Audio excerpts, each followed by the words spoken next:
안녕하십니까 여러분. 우리 이제 네 번째 시간이에요. 지난 시간에 우리가 삼국시대를 6세기까지 공부해봤죠. 이제 신라가 삼국을 통일하게 되는 7세기 때의 상황을 볼 거예요.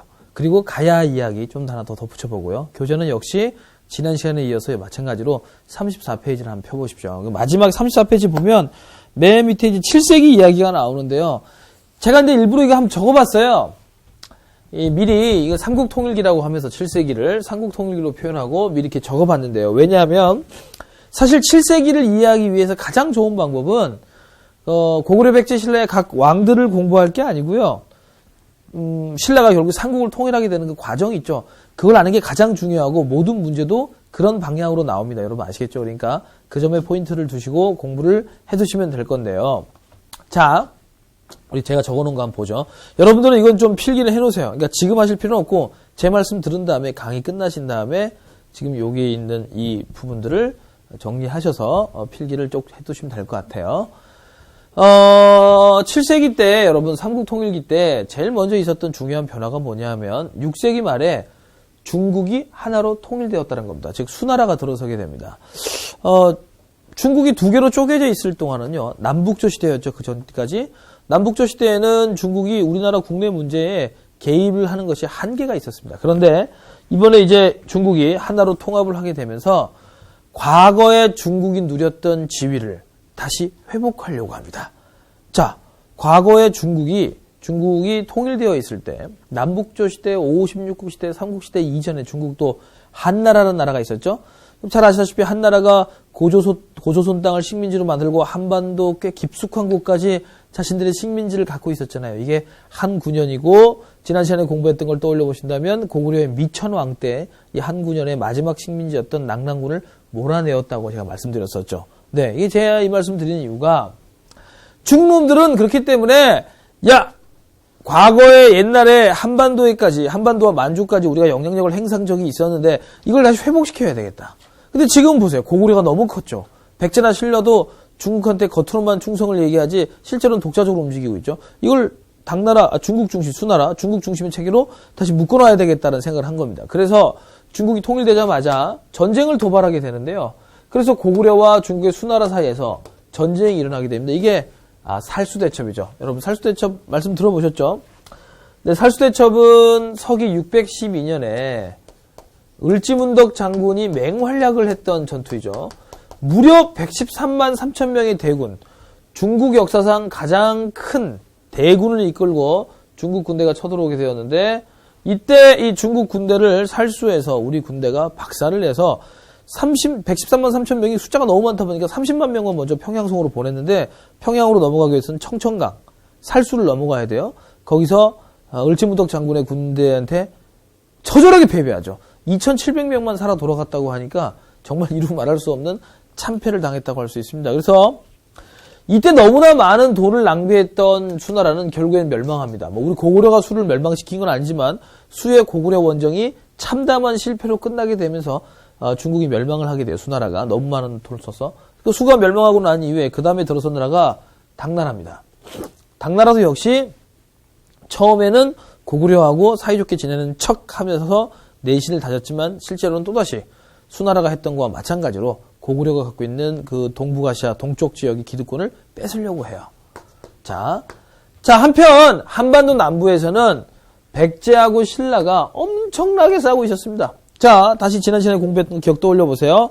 성왕이 신라의 지능관과 힘을 합쳐서 한강교역을 다시 탈환했는데 고구려로부터 한강 상류는 신라가, 한강 하류는 백제가 가지기로 했는데 신라가 한강 하류까지 뺏어버렸지 않습니까? 그래서 성왕이 너무 분노한 나머지 가야군, 일본군까지 끌어들여서 쳐들어갔다가 잘 아시다시피 관산성 전투라는 전투에서 참혹한 패배를 맞이하게 되고 본인도 거기서 전사하게 돼요.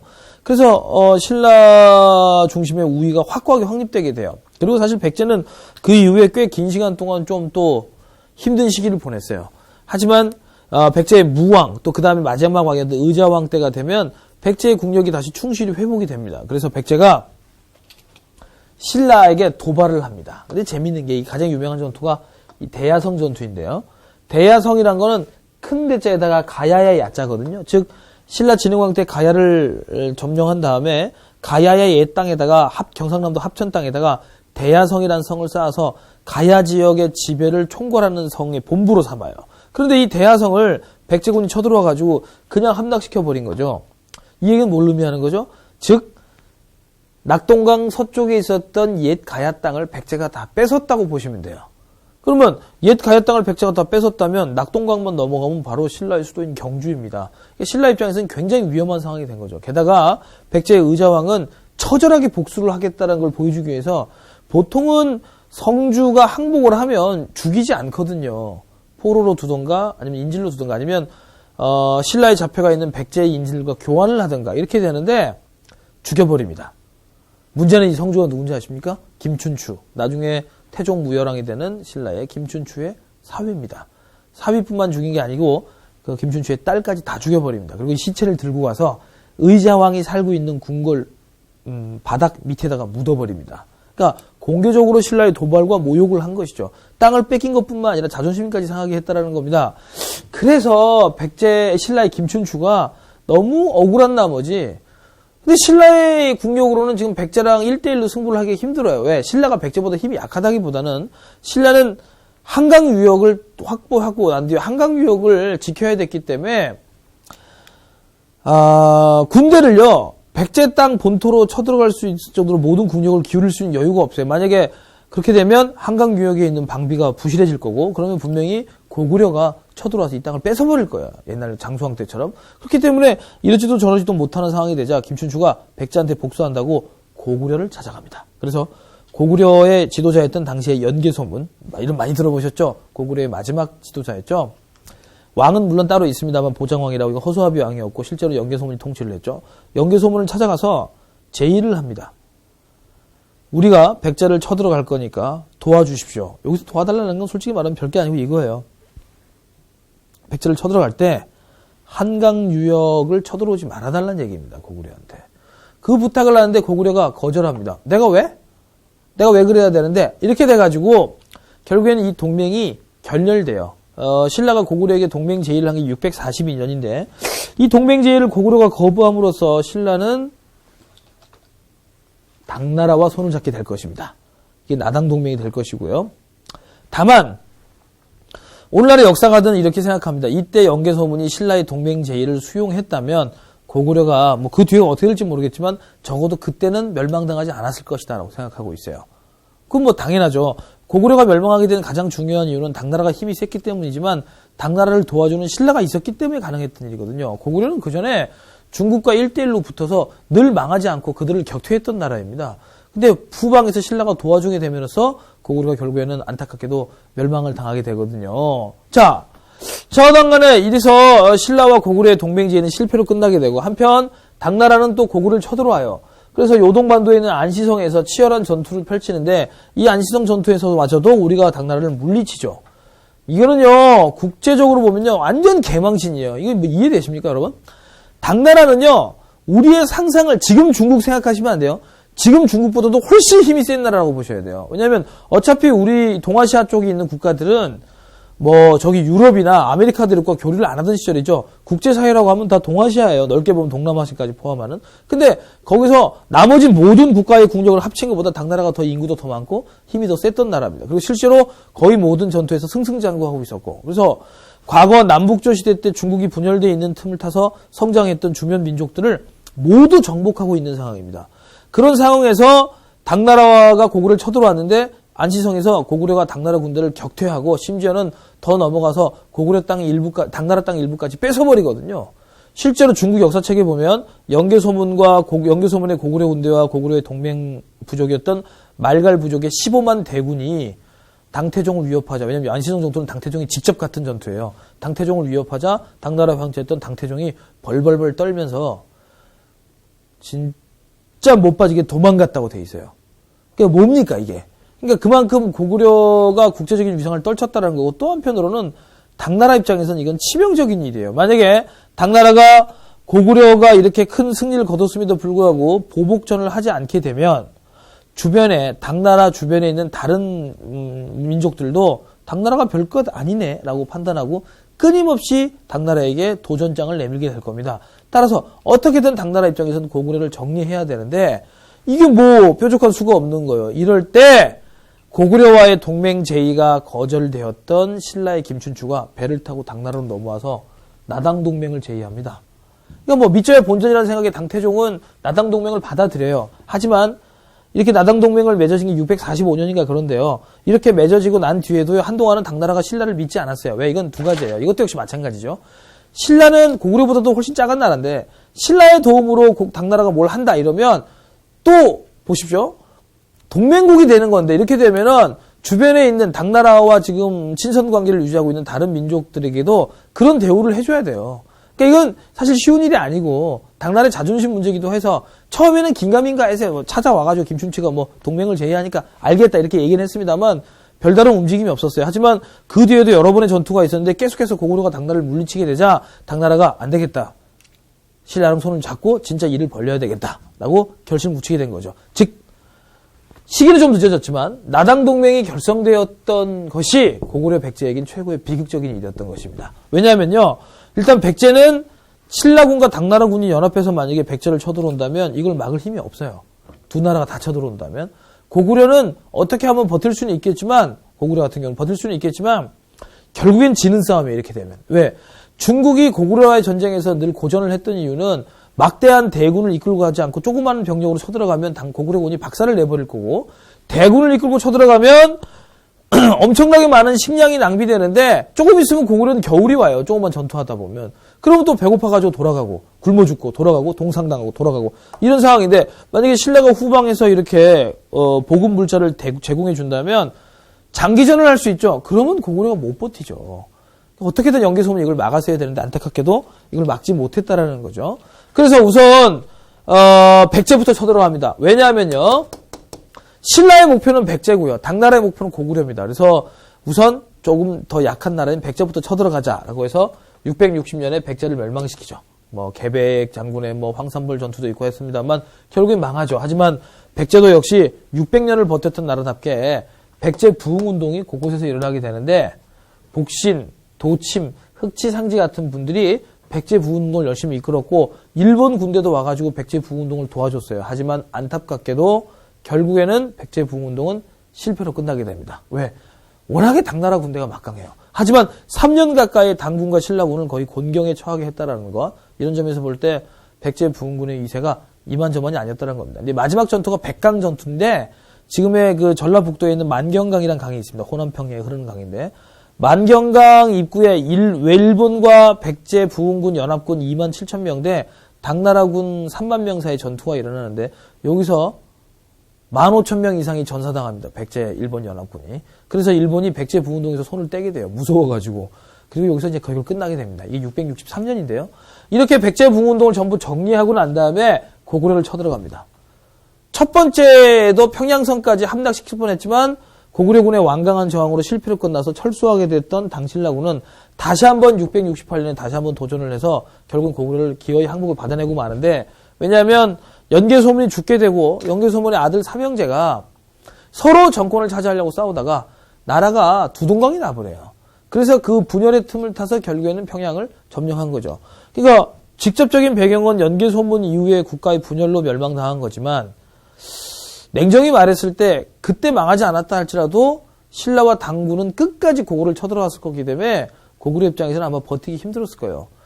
제가 만약에 당시 고구려의 지도자였다면 이건 결과론적인 얘기죠. 항상 왜 축구 해설가들도 보면 지고 난 다음에 평론, 이기고 난 다음에 평론할 때 결국 그 선수를 썼어야 됐다.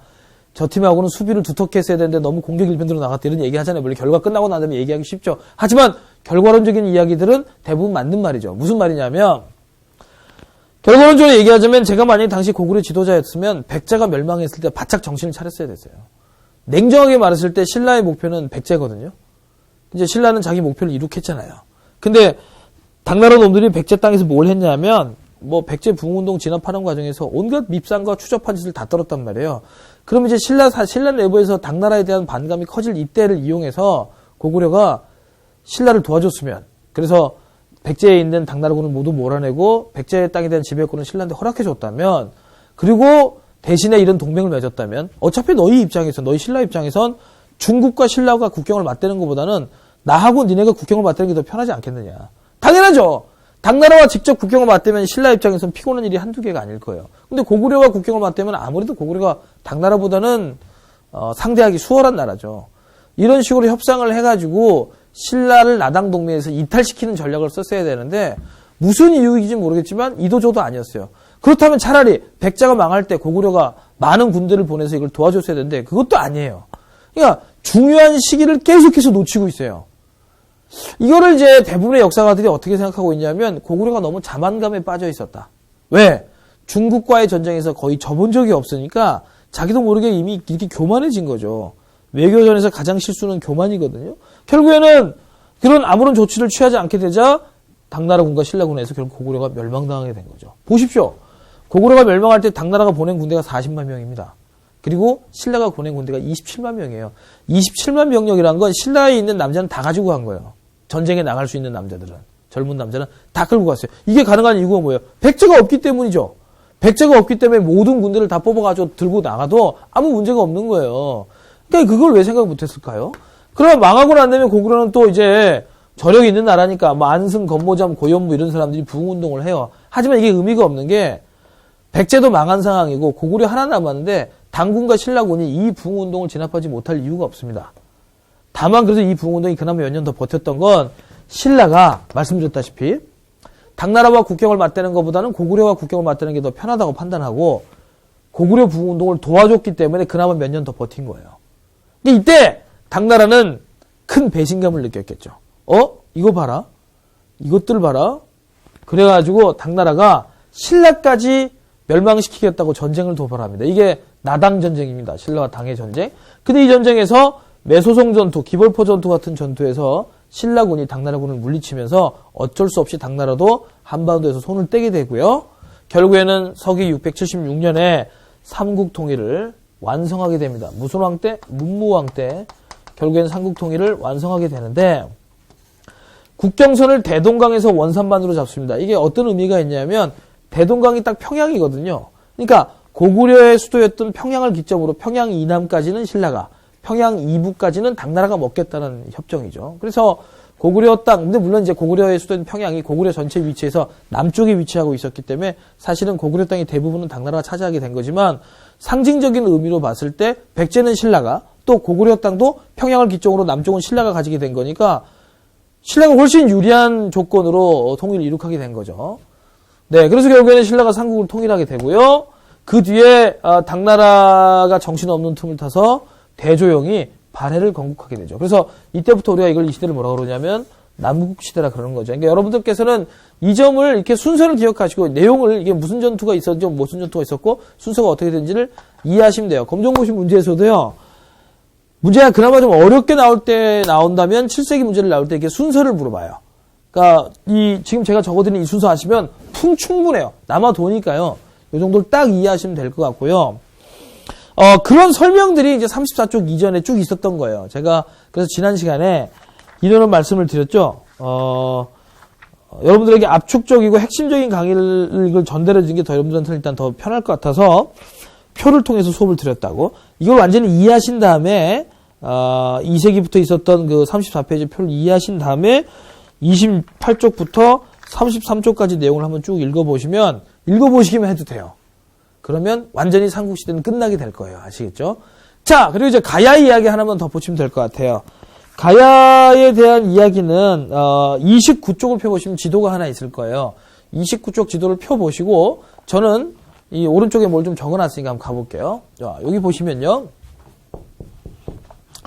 가야에 대한 건데, 자, 29쪽에 있는 지도를 제가 이렇게 그려봤습니다.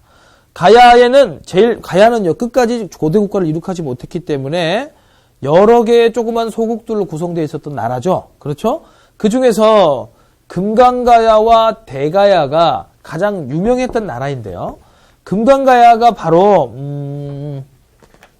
금강가야가요, 여러분, 전기가야연맹의 중심국가였고요.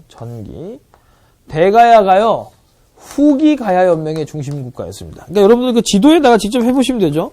금강가야에다가 전기가야연맹이라고 적어두시고, 대가야에다가 후기가야연맹이라고 적어두십시오. 그러니까 가야는 실제로 여러분 수십 개의 나라였어요. 그 수십 개의 나라 중에 하나를 대표하는 나라가 총 책임, 그러니까 총 보스가 금강가야였다라는 거예요. 금강가야. 그런데 이 금강가야가 가야연맹의 맹주국이었다가 이 맹주국의 지위를 놓치게 된 건 무엇 때문이냐 하면 이미 지난 시간에 광개토대왕 내무를 때 말씀드렸습니다만 서기 401년에 있었던 이 광개토대왕의 침공, 그러니까 따지고 보면 5세기라고 해볼게요. 5세기에 있었던 광개토대왕의 침공 이후에 금강가야가 완전히 힘을 잃어버리게 됩니다. 나라가 망하지는 않았어요. 하지만 다시는 재기할 수 없을 만큼 큰 타격을 입게 돼요. 그러면서 가야연맹의 중심국이 금강가야에서 대가야로 옮겨지게 된 거예요. 아시겠죠? 다시 정리해 볼게요. 전기 가야연맹의 중심국가가 금강가야하고 후기 가야연맹의 중심국가가 대가야인데 왜 이렇게 중심지가 옮겨지게 되었냐? 서기 401년 5세기 초에 있었던 고구려 군대의 침공으로 중심지가 이렇게 옮겨지게 되었다라고 이해하시면 될 것 같습니다. 자, 그런데 제가 말씀드렸다시피 금강가야는 광개토대왕의 침공으로 멸망한 건 아니고요. 금강가야가 멸망을 하게 된 건 언제냐면 신라 법흥왕 때예요.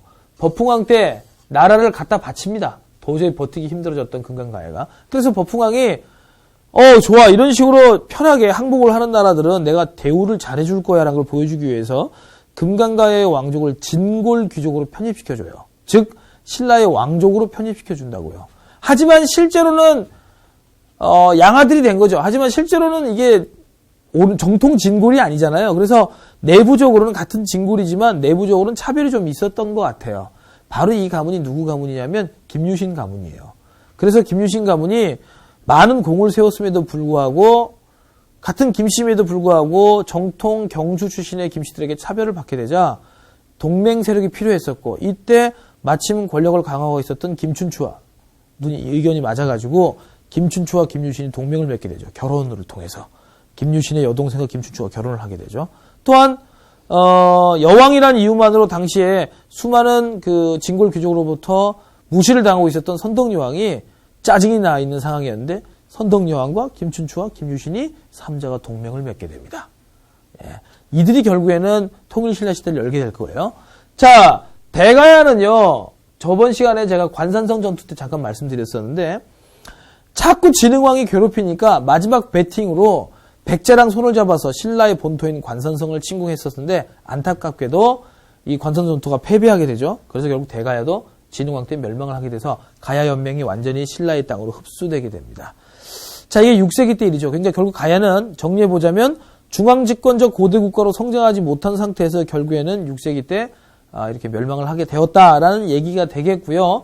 전기 가야연맹과 후기 가야연맹을 구분한 거 중요합니다, 여러분. 그리고 하나만 더 덧붙이자면 가야의 문화가 일본으로 많이 전파되었는데 특히 일본에 무슨 톡의 영향을 줬냐면 스에키 톡의 영향을 줬습니다. 스에키 톡이. 일본의 스에키 톡의 영향을 주게 되었다라는 것, 요 정도까지 우리가 이해해 보시면 될 것 같습니다. 자, 그래서요, 여러분들이 할 일은 뭐냐면 7세기의 삼국통일기는 전적으로 여러분들께서 삼국이 통일되는 그 과정을 이해하시는 게 중요합니다. 제가 이게 적어드렸죠? 자, 지금 제가 이렇게 적어드렸죠라고 말씀드리면서 이렇게 손을 내밀 건데 지금 이걸 스톱시키시고 필기를 하세요. 이거를 적어두시고요. 또 가야연맹에 대해서도요. 전기와 후기를 구분하시고 화살표의 루트를 잘 파악해 두시면 될 것 같습니다. 오늘 여러분 수고 많으셨고요. 다음 시간에는 드디어 통일신라 시대와 발해시대로 들어가 보겠습니다. 남북국 시대라 그러죠. 다음 시간에 뵙겠습니다.